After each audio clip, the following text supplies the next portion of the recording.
안녕하세요. 해달화입니다. 금과 은이 오르고 있는 이유에 대해서 말씀을 드리겠습니다. 현재 금은 국제 시세보다 대한민국의 시세가 20%더 비싸다고 하죠. 즉, 김치 프리미엄과 지역화폐 영향 때문에 20%가 더 비싸게 팔리고 있다고 합니다. 또 지금 어떤 개인이 대량으로 2톤가량을 구매를 해서 한 달 판매량이 동이 났다고 하죠. 하지만 이미 오래전부터 여유가 있는 개인들은 이미 수톤 이상의 은을 매집을 해서 오늘날과 같은 사태를 기다리고 있었죠. 그런데 왜 이런 현상이 벌어질까요? 그 이유는 사실 단 한 가지입니다. 진짜 화폐인 금과 은이 돌아오고 있기 때문입니다.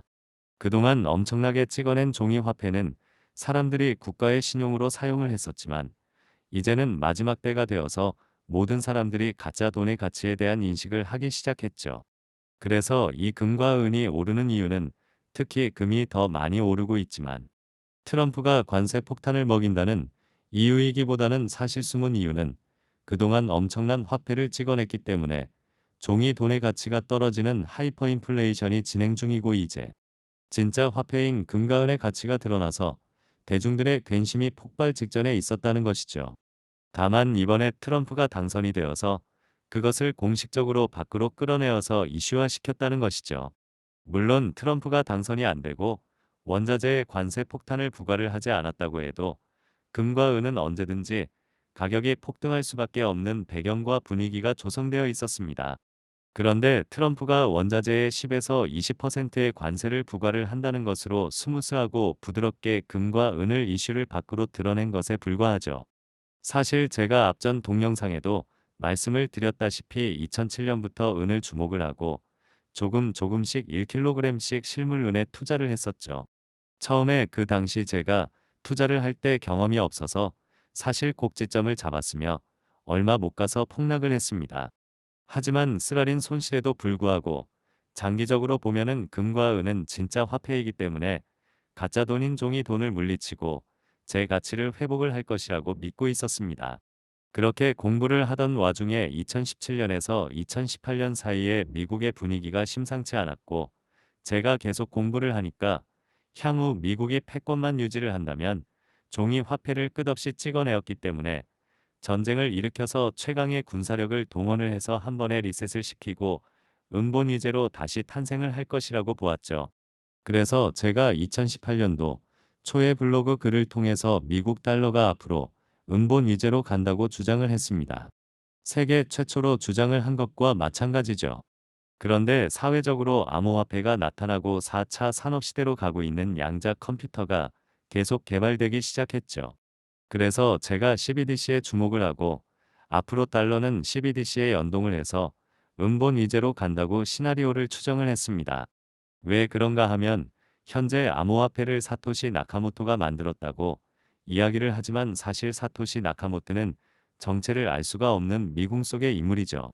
어디서 왔는지도 모르고 어디로 가는지도 모르고 어느 날 갑자기 나타나서 암호화폐를 만들어서 시중에 뿌렸죠.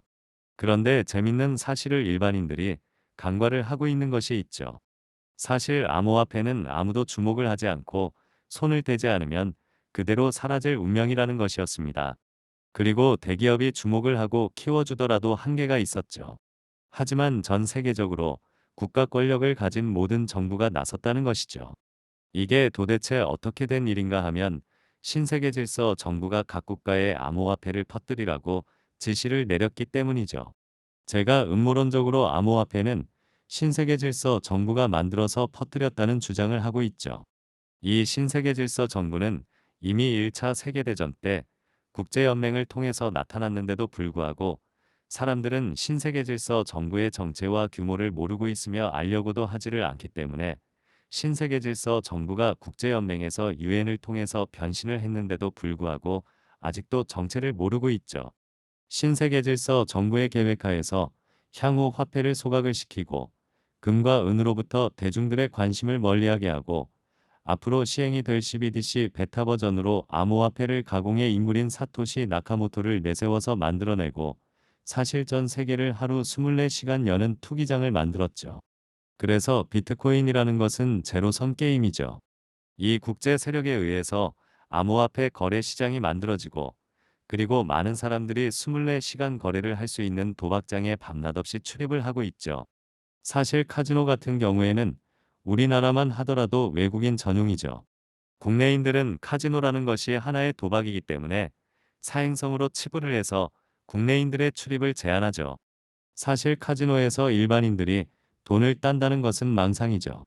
왜냐하면 카지노를 운영하는 데 임대비, 인건비, 세금, 유지비, 시설비, 기계값 등등의 고정비가 빠져나가고 있는데 여기에서 돈을 보태어주는 것은 고사하고 돈을 딴다는 생각 자체가 말도 안 되는 소리죠.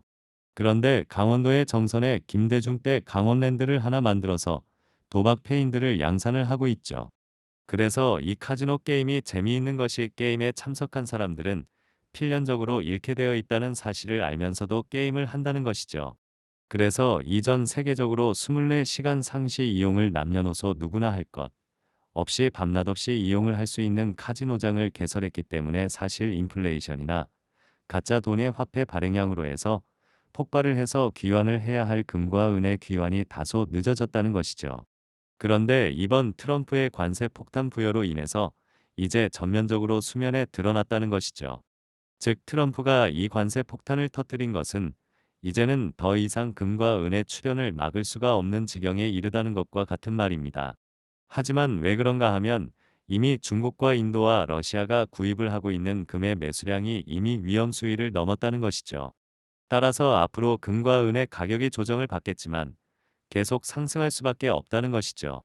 그것은 가격을 통제할 수가 있는 각 국가들이 금을 사재기 시작을 했기 때문이죠.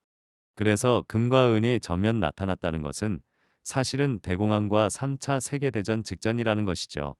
1929년도에 미국 대공황 때 그러면 폭발했죠. 근데 재밌는 것은 1918년도에 1차 세계대전이 끝나고 독일의 대공황 때에도 금과 실물 자산만 살아남았죠. 그런데 재밌는 것은 독일의 하이퍼인플레이션 당시에는 금과 실물 자산, 부동산 물건 그런 것을 가진 사람들이 부채를 많이 가져가지고 그것을 부동산과 금과 은에 투자를 하고 공장을 많이 사들인 사람이 독일의 하이퍼 인플레이션이 끝나고 최고의 부자로 등장을 했죠. 하지만 이제는 시간이 바뀌었고 규칙이 바뀌어서 모든 자산은 눈 덮듯이 사라질 것이며 인류 최고의 자산인 금과 은만 살아남는 시대가 왔습니다. 그런데 사실 여기서 재밌는 것은 금보다는 2% 은의 가치가 향후 더더욱 엄청난 가치를 가질 것이라는 것이죠. 왜냐하니까 신세계 질서 정부가 앞으로 4차 산업시대로 진입을 하기 위해서 지금의 약 80억 명의 인구를 3차 세계대전과 백신을 통해서 인구 감축을 하고 약 5억 명 이하로 감축을 하고 디지털 단일 통화인 CBDC로 가겠다는 것이죠. 그래서 부동산도 앞으로 향후 가치가 떨어지고 물론 최고 중심지에 있는 부동산은 그대로 가치를 유지를 하겠죠. 그리고 모든 자산들이 인구가 이제는 없기 때문에 물건들도 가치가 떨어진다는 것이죠. 그런데 재밌는 것은 화폐도 이제는 종이가 되어서 하늘로 날아올 것이며 최후에 남는 자산은 결국은 인구 대비해서 살아남는 금과 은밖에 없다는 것이죠. 그런데 재미있는 것은 제가 항상 이야기를 하지만 신세계 질서 정부는 이제 모든 인류들이 금에 주목을 하고 금을 엄청나게 사들이고 있으며 그렇기 때문에 사람들은 모두가 2% 화폐가 붕괴가 되면 근본 이제로 간다고 생각을 하고 있죠. 하지만 실물 금을 가지고 사람들이 있다는 것은 화폐 권력을 정부가 국민들에게 부여를 한 것과 똑같기 때문에 국가의 권력이 국민들에게 주어졌기 때문에 정부가 국민들을 상대로 제대로 힘을 쓰기 어렵다는 것이죠. 왜냐하면 실물 금과 은은 정부의 통제로부터 벗어날 수 있는 경제적 자립을 위한 권력이기 때문입니다. 그래서 신세계질서 정부는 이러한 근본위제로 간다는 사람들의 착각 대신에 은본위제로 갈 가능성이 높다는 것이죠. 그래서 제가 세계 최초로 은본위제 CBDC를 주장을 했고 향후 4차 산업시대를 개막할 때에는 모든 사람들이 주목을 하지 않은 은본위제로 갈 것으로 보입니다. 그리고 재밌는 것은 항상 제가 2018년부터 블로그 글을 통해서 말씀을 드리고 은을 사라고 주장을 하시지만 은이 금보다는 물량이 더 적다는 것이죠. 왜 그런가 하면은 금은 비싸기 때문에 모든 사람들이 접근을 하기가 어렵고 물가 대비해서 예전에 금 한 돈에 37,500원이었죠. 그런데 지금 거의 60만 원 이상을 하기 때문에 일반인들이 37,500원 할 때에도 사실은 그 당시 물가에 비해서 구입을 하기가 어려웠고 20만 원 할 때도 마찬가지였고 40만 원 할 때 또한 비싸게 느껴졌고 60만 원 또한 더 비싸게 느껴진다는 것이죠. 그렇기 때문에 금에 대한 구매 접근성은 항상 어려웠기 때문에 금의 물량은 항시 우리들 곁에 있었죠. 물론 신세계 질서 정부가 미국 연준을 통해서 금과 은의 가치를 눌렀기 때문에 우리는 그동안 편하게 물가의 폭등 없이 우리들은 잘 살아왔으며 또한 거기에다가 중국은 많은 물건들을 값싸게 찍어 전 세계에 공급을 해서 물가를 낮추었고 인플레이션을 또한 낮추었습니다. 그래서 그동안 우리들은 편리하게 잘 살았지만 이제는 마지막 때가 되었다는 것이죠. 그래서 러우 전쟁과 이팔 전쟁을 해서 보듯이 알게 모르게 3차 세계대전으로 가고 있다는 것이죠. 혹자는 러우 전쟁과 이팔 전쟁이 종전을 하고 끝낼 것이라고 착각을 하고 있지만 이것은 국제 정세를 몰라서 하는 말이죠. 러우 전쟁과 이팔 전쟁을 계속 확전을 시켜야지만 한반도에서 2차 한국 전쟁이 터질 수가 있죠. 그래서 신세계질서 정부는 가장 자기들이 메인 테마로 두고 있는 2차 한국전쟁을 늘 머릿속에 염두에 두고 있고 또 한반도 적화를 추진하고 있죠. 그래서 6.25 전쟁 때와는 다르게 이제는 신세계질서 정부가 휴전을 시켰던 6.25 전쟁과는 다르게 이제는 한반도를 적화를 시켜서 북한에게 넘겨준다는 것이죠. 그리고 북한에게 넘겨주고 북한은 한국의 경제 12위의 산업시설과 자산을 모두 몽땅 가지게 되고 또 군사력 세계 5위의 과학기술과 무기와 핵기술을 가지게 되어서 제가 늘 주장을 하고 있고 세계 최초로 말을 하고 있지만 북한이 대한민국을 적화를 시키면 장기 전쟁을 치를 수 있는 경제력과 군사력을 갖추게 되어서 세계 3위 군사력을 가진 국가로 들어선다는 것이죠. 그리고 대한민국이 개발을 한 누리호의 ICBM 기술을 독자적인 기술과 그리고 여러 가지 미사일 기술을 북한이 다 가지게 되고 잠수함 기술도 마찬가지죠. 최신의 잠수함 기술도 그리고 전자기술도 마찬가지로 북한이 이것을 가지게 돼서 세계 군사력 3위로 바로 미국을 위협을 할 수 있는 최초의 국가로 나타나게 된다는 것이죠. 그래서 이러한 국제 정세가 흘러가는 상황에서 지금 대한민국에서는 금이 폭발적으로 김치 프리미엄 때문에 한 20%더 비싸게 팔리고 있죠. 그런데 제가 항상 이야기를 하지만 가격이 비싸서 어렵게 접근할 수밖에 없는 금보다는 은이 오히려 물량이 적다는 것이죠. JP 모간이 은을 식물을 많이 사들였죠. 코맥스에 맡겨두었다가 최근 몇 년간 사이에 실물 은을 찾아가지고 자기들의 금고에 많이 보관하고 있죠. 그래서 금과 은의 재고를 백분율로 비교를 했을 때 금의 경우에 전 세계 중앙은행이 약 40% 가지고 있고 나머지 60%가 시중에서 돌고 있죠. 하지만 은과 같은 경우에는 JP 모건과 기타 여러 금융기관들이 거의 60% 이상을 선점을 하고 있으며 거기에다가 어느 산업기자재 산업원자재로 많이 쓰고 있죠. 그래서 실질적으로는 지중해 재고가 실물 금이 60% 남아있다면 실물 은은 채 20에서 30%도 시중에서 남아있지가 않다는 것이죠. 채굴량은 차치를 하더라도 말이죠. 그렇기 때문에 실물 금과 은이라는 것이 갑자기 채굴이 되어가지고 우리가 필요하다고 해서 바로 내일 공급이 되는 것이 아니라는 말씀이죠.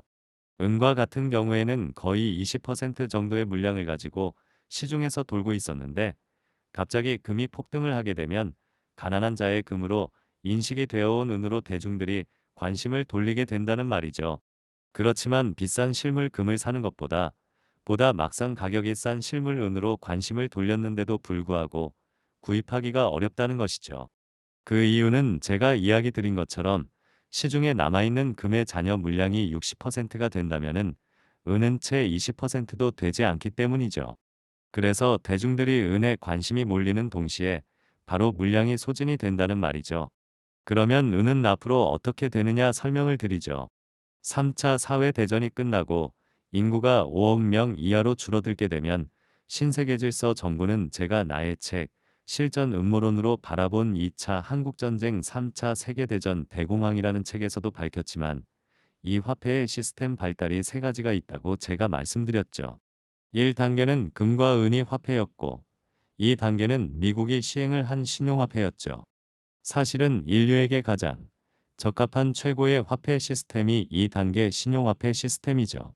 미국이 계속 부채를 짊어지고 그리고 인플레이션만 2% 이하로 낮추면 인류에게 가장 행복한 시나리오로서 인류는 계속 발전을 하면서 수많은 인류들이 많은 재화를 나누면서 문화와 문명을 또 과학을 발달을 시키고 즐기면서 행복하게 살 수가 있었죠.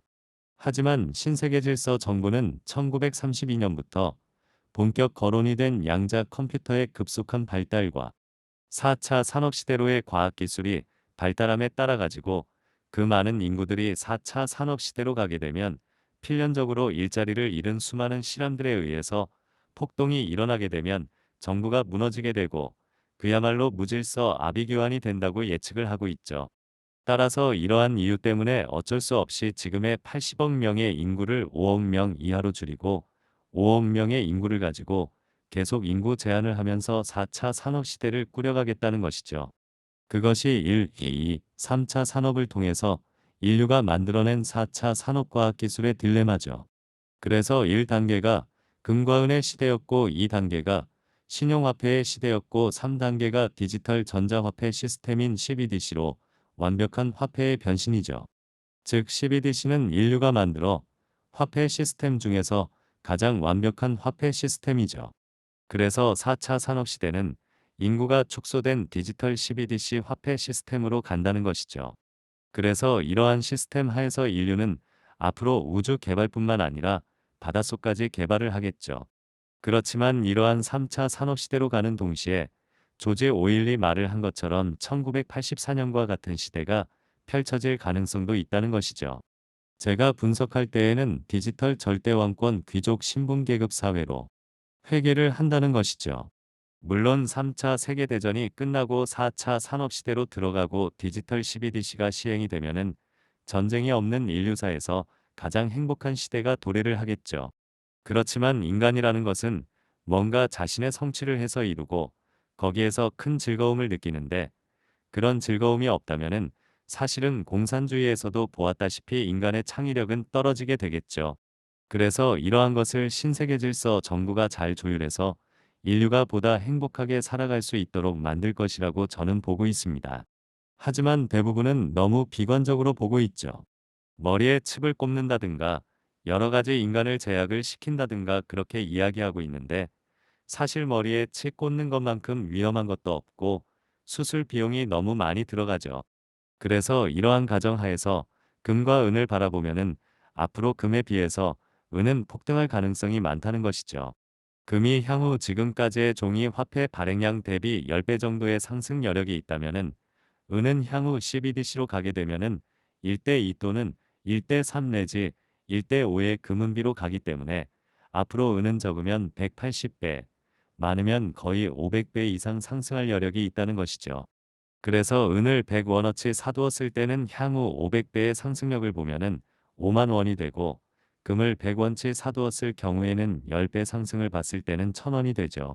그래서 같은 가격이라도 금과 은을 대비했을 때 은은 폭발적인 상승을 보이죠. 그래서 제가 2018년부터 블로그를 통해서 은본위제를 기반으로 설명을 하며 사람들에게 은을 사라고 주장을 했고 말을 하지는 않고 있지만 물론 제 말을 믿고 은을 사신 분들이 많이 있겠죠.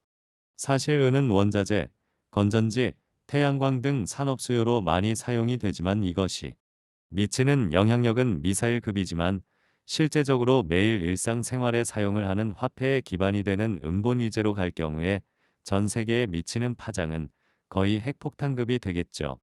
그래서 판단은 각자가 하는 것이니까 나는 정보만 주고 판단은 각자가 하는 것이니까 나의 정보를 믿고 은을 사신 분들은 지금까지 은으로 많은 수익을 내었겠죠. 그분들은 꼭 살아남으셔서 부자가 되시기를 기원드립니다. 하지만 이제 마지막 관문이 남아있죠. 그게 바로 제가 2020년부터 제주도로 피난을 와서 계속 주장을 하고 있지만 한반도 적화와 2차 한국전쟁이죠. 사실 제가 한반도 2차 한국전쟁과 한반도 적화를 명분을 삼아서 공식적으로 제주도로 넘어온 2로 제주도 피난민이죠. 그리고 사실 2020년도에 음모론을 분석을 해서 그때 전쟁이 난다고 보았는데 사실은 기다리는 기간이 너무 길어졌죠. 그래서 아무도 모르는 이곳에 너무 빨리 넘어와서 6년간을 끌고 있네요. 사실 그렇기 때문에 오히려 마음 편하게 한반도 적화를 분석을 하며 여러분들에게 알려주고 있죠. 이제 2026년이 되었네요. 해마다 전쟁이 난다고 대비를 하고 있고 마음이 졸였지만 전쟁이 안 남는 기간 동안은 사실 덤으로 삶을 살았다고 보면 되죠. 만약에 전쟁이 터지고 한반도가 적화가 되고 3차 세계대전이 터지고 대공황에 온다면은 누구나 할 것 없이 살아있더라도 살아있는 목숨이 아니고 삶이 피폐해지겠죠. 밥 한 그릇을 구하기 위해서 진짜 힘들게 돌아다녀야 하겠죠. 하지만 제주도라는 것은 재미있는 것이 전쟁이 나더라도 6.25 전쟁 때와는 다르게 식량과 전기와 물과 기타 모든 것이 자급자족이 될 수가 있다는 것이죠. 그래서 제가 향후의 통일 대통령은 박근혜 전 대통령 아니죠. 탄핵이 사기였기 때문에 박근혜 대통령이 직무 정지가 돼 있는 상태죠. 아직까지 대한민국 대통령은 박근혜 한 분이며 실질적인 통일 대통령으로 앞으로 한반도가 적화되고 난 후 3차 대전이 끝난 다음에 제주도 임시정부와 한반도에 있는 북한 정부를 통합을 해서 통일 대통령으로 나설 것이라고 제가 음모론으로 분석을 해서 말씀을 드리고 있죠. 그리고 애석하지만 2차 한국전쟁과 한반도 적화 3차 세계대전이 끝나면 현재의 남북한 인구 8천만 명 정도가 사실은 뭐 한 80만 명밖에 안 남는다는 것이죠. 그것은 인류 역사가 사실 파괴의 역사고 그리고 인구를 감축시키고 싸움과 치열한 생존의 역사이기 때문에 어쩔 수 없는 일이죠. 그래서 주어진 환경 하에서 앞으로 다시 살아나간다고 보면 됩니다. 신세계 질서 정부는 내가 세계 최초로 음모론을 분석을 하고 항상 주장을 하고 있지만 한반도로 이주를 해서 한민족으로 역사를 갈아타고 전 세계의 문화를 이끌고 그리고 찬란한 문명을 한반도에서 꽃을 피우겠죠. 자질구레하게 여러 가지 이야기를 하셨지만 사실 금과 은의 지금 폭등 이유에 대해서 제가 설명을 상세하게 드리지만 여러분들이 제 말을 이해를 하실지는 잘 모르겠네요. 하지만 앞으로 금보다는 은이 더 상승 여력이 많고 그리고 이런 금과 은을 산다고 하더라도 사실은 여러분들이 살아 있어야지만 그 가치를 발휘를 하겠죠. 근데 대부분은 금과 은을 사더라도 한반도가 적화가 되면 본토에 갇혀서 결국은 북한 정부가 살포한 대량 살상 독가스를 통해서 하늘나라로 갈 것으로 보입니다. 그래서 저는 겁이 많기 때문에 2020년의 모든 것을 다 팽개치고 버리고 제주도로 왔지만 사실 내 말이 맞는지 틀리는지는 세월이 증명을 해주겠죠. 그런데 신세계질서 정부가 음모론 3.14 카드를 통해서 예고를 한 전쟁이 일어나는 해에 한강이 얼고 그리고 코스피가 600으로 떨어지고 코스닥은 물론 150 이하로 떨어지겠죠. 경제 붕괴가 오고 국가 부도가 온다고 이야기를 했었기 때문에 이제 경제 붕괴와 국가 부도가 곧 올 것으로 보입니다. 지금 윤석열 탄핵이 진행 중이지만 윤석열이가 너무나 허술하고 말도 되지도 않는 준비도 안 된 계엄령을 선포를 하고 탄핵으로 간 것은 사실은 신세계 질서 정부의 시나리오 때문이죠. 윤석열같이 사람을 두드려 잡는 데만 평생을 바쳐온 머리가 텅 빈 사람이 혼자서 계엄령을 선포를 할 수가 없죠. 하지만 계엄령을 선포를 함으로써 국가 경제는 개판이 되었죠. 그 윤석열이 하는 것이 문재인의 뒤를 이어서 대한민국을 파괴를 하는데 앞장을 선 것이죠. 그런데 이 개돼지들은 대한민국을 파괴하는 줄도 모르고 윤석열을 다시 복귀를 시키기 위해서 물고 빨고 있죠. 그게 바로 신세계 질서 정부가 노리고 있는 시나리오죠. 만약에 계엄령을 선포를 한 윤석열이가 다시 대통령직에 복귀를 하게 되면은 항상 제가 말을 하고 있는 것처럼 계엄령에 대한 명분과 정당성을 얻게 되어서 또다시 2차 계엄령을 선포를 한다는 것이죠. 그래서 이 개돼지들을 동원해서 이제는 탄핵 무효로 기각으로 갈 것으로 보입니다. 이것이 신세계질서 정부가 처음부터 노렸던 것이고 윤석열을 통해서 계엄령을 선포하고 탄핵으로 간 것이 현재 대한민국은 사실 국가부도 직전에 있죠.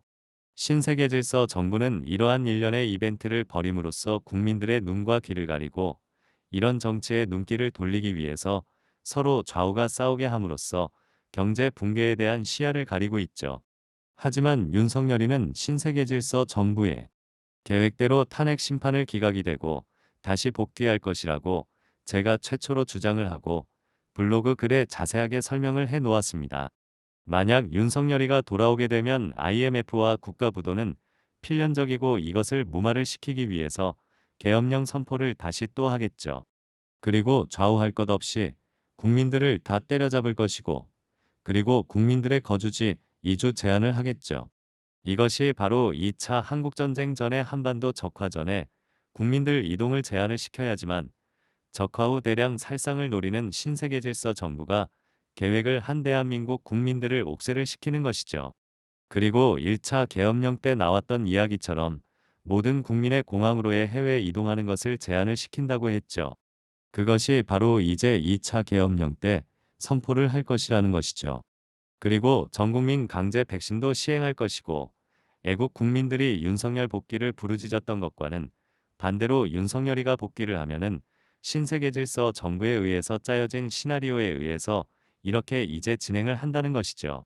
그러면 윤석열 복귀를 부르짖던 사실은 애국 국민들이죠. 제가 개돼지라고 하지만 애국 국민들은 뒤통수를 맞게 되겠죠. 제가 지금까지 금과 은, 계엄령과 트럼프의 관세 폭탄, 한반도 적화에 대해서 여러 가지로 항상 이야기를 했었죠. 제 말을 참고해서 부디 제주도로 피난하시길 바랍니다. 그리고 사실 답답한 것은 대한민국에서뿐만 아니라 전 세계적으로도 음모론을 제대로 분석하는 사람이 없다는 것이죠. 참 답답한 일이죠. 그렇기 때문에 인류는 앞으로 유례가 없는 전 세계 경제 붕괴와 3차 세계대전을 맞을 것이고 한반도는 2차 한국전쟁을 겪은 뒤에 3일간의 대정전 및 한반도 적화를 맞이하게 될 것이고 그리고 수천만 명이 죽어 나가겠죠. 이런 비극이 싫으시면은 제 말을 참고 삼아서 빨리 시간이 남아있을 때 피난하시기 바랍니다. 물론 음모론적인 관점에서 바라본 나의 분석이 그렇다는 말이기 때문에 맞는지 틀리는지 알 수가 없으며 모든 결정과 판단은 여러분의 책임하에 스스로 알아서 결정을 합니다. 이상 해달워였습니다.